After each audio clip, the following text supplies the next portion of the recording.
Assalamualaikum warahmatullahi wabarakatuh. Hari ini kembali dalam pembelajaran fisika. Kali ini kita akan membahas tentang dualisme gelombang partikel. Ada dua sifat. Yang pertama yaitu sifat partikel yang dimiliki oleh gelombang. Kemudian yang kedua adalah sifat gelombang yang dimiliki oleh partikel. Yang akan kita bahas kali ini hanya yang sifat pertama, yaitu sifat partikel yang dimiliki oleh gelombang. Hal ini dimulai dari banyaknya fisikawan yang menganggap cahaya sebagai gelombang. Kemudian hal ini pun juga didukung atau diperkuat oleh adanya difraksi, polarisasi, refraksi, refleksi, dan interferensi yang sesuai dengan sifat umum gelombang. Tetapi kemudian fisikawan menemukan fenomena radiasi benda hitam, efek fotolistrik, dan efek Compton, sehingga cahaya sebagai gelombang tidak bisa menjelaskan fenomena tersebut. Kemudian muncullah pandangan bahwa cahaya adalah sebuah partikel. Dengan asumsi sebagai gelombang, cahaya dipancarkan sebagai rambatan gelombang yang kontinu. Tetapi dengan asumsi sebagai partikel, cahaya dipancarkan dalam bentuk paket-paket energi yang disebut dengan foton. Untuk lebih memahami asumsi cahaya sebagai partikel, kita akan mempelajari yang pertama, yaitu efek fotolistrik. Efek fotolistrik ini merupakan gejala terlepasnya elektron-elektron dari permukaan plat logam ketika disinari dengan frekuensi tertentu. Einstein juga dapat menjelaskan secara sempurna hasil dari efek fotolistrik ini. Cahaya yang jatuh di atas logam dilukiskan sebagai rentetan foton yang menumpuk pada logam, dan setiap foton yang menumpuk elektron dalam logam. Pada peristiwa tumbukan tersebut, foton memberikan seluruh energinya kepada elektron dan foton tersebut menjadi lenyap. Energi yang diperlukan untuk melepaskan dari permukaan logam tersebut disebut dengan kerja atau W. Dan untuk jenis logam yang berbeda, tentunya fungsi kerja akan berbeda pula karena perbedaan energi ikat antara elektron dan ion dalam logam. Jadi untuk logam tertentu maka berlaku W sama dengan H dikali dengan F0. Jika frekuensi foton ini lebih besar daripada frekuensi dari ambang, kelebihan energi yang diterima elektron itu akan berubah menjadi energi kinetik elektron. Maka bisa kita masukkan ke dalam rumus HF dikurangi HF0 sama dengan energi kinetik. Kita bisa pindah ruas, min HF0 berubah ke ruas kanan menjadi plus HF0, maka dipunyai rumus yang terakhir, yaitu HF sama dengan W besar plus energi kinetik, di mana H-nya merupakan konstanta Planck dengan nilai 6,63 kali 10⁻⁻⁴ Joule/second, dan untuk F-nya merupakan frekuensi gelombang cahaya satuannya Hertz. F0 merupakan frekuensi ambang yang juga satuannya Hertz. Untuk W besarnya merupakan kerja. Untuk lebih jelasnya kita bisa melihat contoh soalnya. Di sini ada sebuah soal frekuensi ambang suatu bahan 1,5 kali 10 pangkat 16 Hz. Jika bahan tersebut disinari dengan sinar yang memiliki frekuensi 2 kali 10 pangkat 16 Hz, tentukan besar energi kinetik elektron yang terlepas dari permukaan logam tersebut. Dari soal ini tentunya kita dapat diketahui yang pertama ada frekuensi ambang atau F0 sebesar 1,5 kali 10 pangkat 16 Hz. Kemudian yang kedua ada frekuensi dari bahan tersebut yaitu F sama dengan 2 kali 10 pangkat 16 Hz. Kemudian yang ditanyakan dalam soal ini yaitu energi kinetik elektron. Tinggal kita masukkan saja kepada rumus yang sudah ada pada sebelumnya, yaitu EK sama dengan HF min HF0, atau jika ingin mempermudah kita bisa membuatnya H dengan kurung F min F0. Ya, ini sama karena ketika kita kalikan akan kembali ke HF min HF0. Tinggal kita masukkan semuanya. Terciptalah EK sama dengan 3,31 kali 10 pangkat min 18 Joule.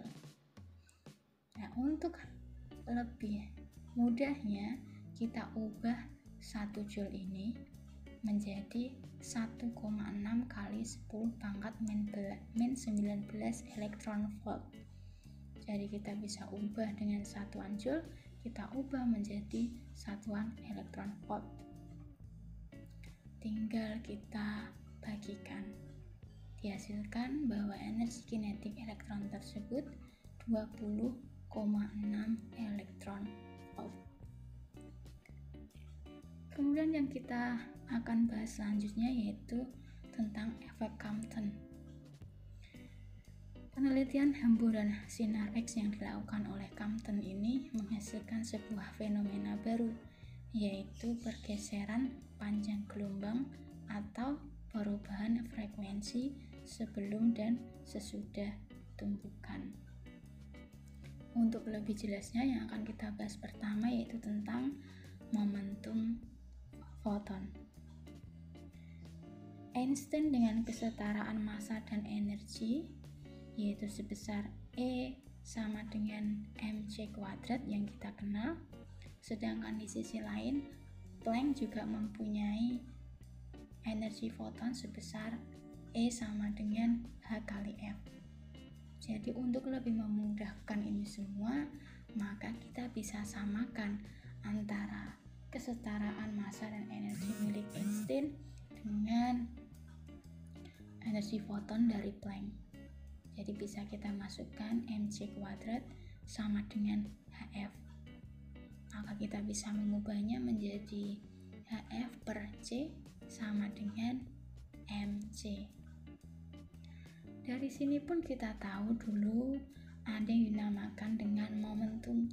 Momentum merupakan perkalian dari massa dengan kecepatan. Di sini simbolnya yaitu P sama dengan mc. M-nya merupakan massa, C-nya merupakan cepat rambat cahaya. Jadi kita bisa masukkan juga bahwa P juga merupakan Hf per C. Dalam persamaan umum gelombang juga kita tahu bahwa panjang gelombang merupakan pembagian dari cepat rambat dibagi dengan frekuensi.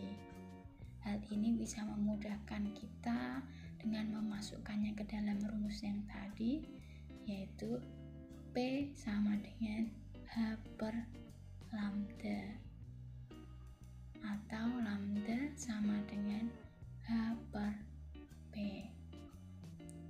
Dengan P tentunya merupakan momentum, kita tahu satuannya yaitu kilogram meter per sekon, C-nya cepat rambat cahaya meter per sekon, lambdanya merupakan panjang gelombang yang harus satuannya meter, H-nya merupakan tetapan Planck yang merupakan 6,63 kali 10 pangkat min 34 Joule sekon, dan tentunya F merupakan frekuensi cahaya yang satuannya berupa hertz. Kemudian yang kedua, kita juga akan membahas tentang hamburan Compton. Di sini terdapat gambar.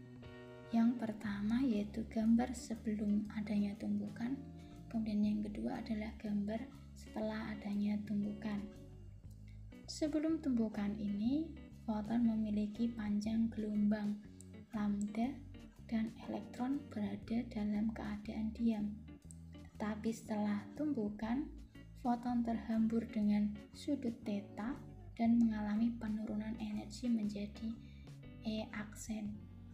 Selain itu, sebagian elektron juga membentuk sudut V dengan arah gerak foton sebelum tumbukan. Hamburan yang dialami oleh foton inilah yang disebut dengan hamburan Compton dengan ciri-ciri khasnya yaitu perubahan lambda dan perubahan F atau perubahan panjang gelombang dengan perubahan frekuensi. Secara matematis dituliskan yaitu lambda aksen dikurangi lambda sama dengan H per M0 kali C dalam kurung 1 min cos theta. Ya, kita tahu juga bahwa H per M0 C disebut juga dengan panjang gelombang Compton. Yang bisa kita cari tahu yaitu besarnya 2,43 kali 10 pangkat min 12 meter. Di sini pula kita tahu bahwa lambda merupakan panjang gelombang foton sebelum tumbukan. Lambda aksen yaitu panjang gelombang foton sesudah tumbukan. Hanya merupakan tetapan Planck. C-nya kita tahu adalah cepat rambat cahaya yang secara umum nilainya yaitu 3 kali 10 pangkat 8 meter per sekon. Theta yaitu sudut penyimpangan foton setelah adanya tumbukan, dan M0 merupakan massa diam elektron dalam satuan kilogram. Untuk lebih jelasnya, kita bisa melihat contoh ini. Ada sebuah soal. Di sana tertulis bahwa sinar X dengan panjang gelombang lambda sama dengan 0,20 nanometer dihamburkan oleh sebuah balok karbon. Sinar X yang dihamburkan diamati menyimpang 45 derajat terhadap arah semula. Maka hitunglah panjang gelombang sinar X yang dihamburkan ini. Maka di sini kita tahu untuk diketahuinya yaitu pertama, panjang gelombang sebesar 0,20 nanometer. Kemudian yang kedua, konstanta Planck sudah jelas 6,63 kali 10 pangkat min 34 joule second.